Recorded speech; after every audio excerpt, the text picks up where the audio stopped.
Moi, ce que j'aime, c'est les monstres. Émile Ferris. Le roman graphique d'Émile Ferris continue de palpiter dans l'actualité. On connaît l'histoire de l'auteur.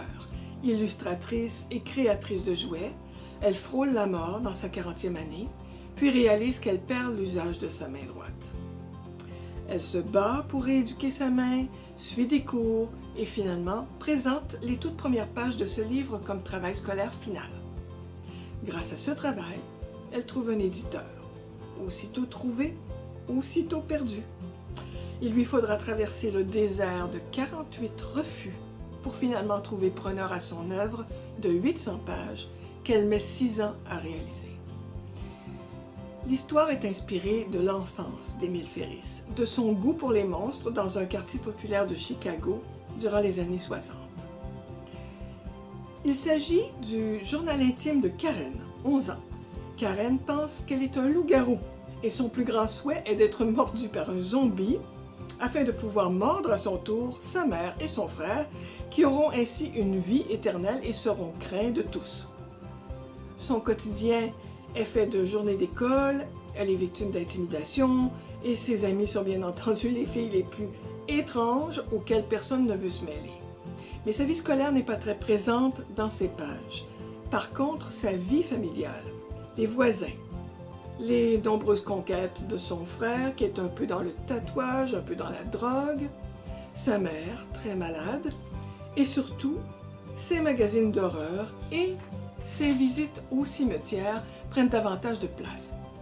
Sans parler des musées où son frère lui enseigne les rudiments de l'art pictural. Un jour, sa voisine, Anka Silverberg, est trouvée assassinée. Anka, une très belle femme qui a survécu à une horrible enfance dans le Berlin des années 30 et qui en a gardé les séquelles psychologiques, elle était l'amie de Karen. Et celle-ci décide d'enquêter. Elle sera donc un monstre, détective, et les découvertes qu'elle fera, eh bien, c'est simple. Ces découvertes, elles vont vous glacer le sang. 48 refus? Je ne suis pas surprise. Notre époque est écartelée entre un besoin de candeur et une urgence de réalité. Pour qu'un éditeur accepte ce roman graphique très dur, très sombre et très cru, il lui a fallu un certain courage et, dans ce cas précis, le courage à payer. C'est donc un roman sur le courage face à notre condition humaine et aussi sur l'amour qui nous anime tous malgré tout. Moi, ce que j'aime, c'est les monstres. Le livre premier fait 400 pages. Émile Ferris, édition Alto. Fuenquinos est un jeune auteur prolifique et ce roman, Vers la beauté, vous donnera envie de lire toute sa production si vous ne la connaissez pas déjà. Voici l'histoire en quelques mots. Antoine Duris était professeur aux Beaux-Arts de Lyon. Un professeur compétent, attentif et enthousiaste, apprécié par ses pairs et par ses élèves.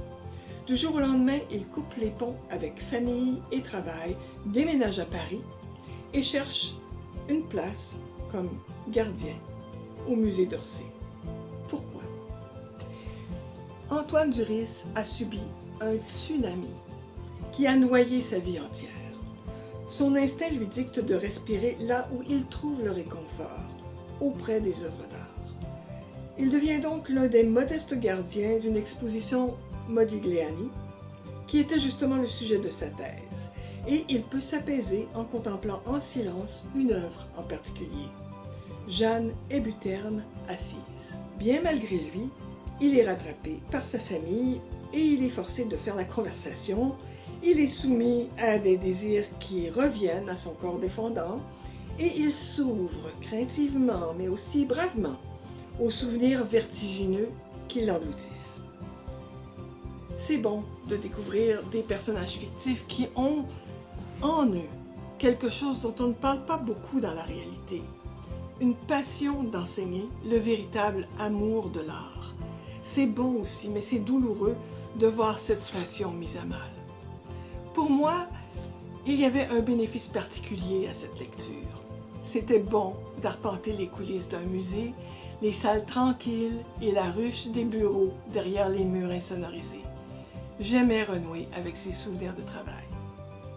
Il y a tellement d'empathie dans la jeune tête de Fuenquinos et, même s'il a déjà écrit beaucoup de livres, on n'a fait qu'effleurer la surface de sa compréhension des humains, j'en suis sûre. Vers la beauté, édition Gallimard, 224 pages. J'ai piqué votre curiosité? Eh bien, ces bons livres, vous pouvez les emprunter à l'une des bibliothèques du réseau Biblio de la Montérégie. Bonne lecture!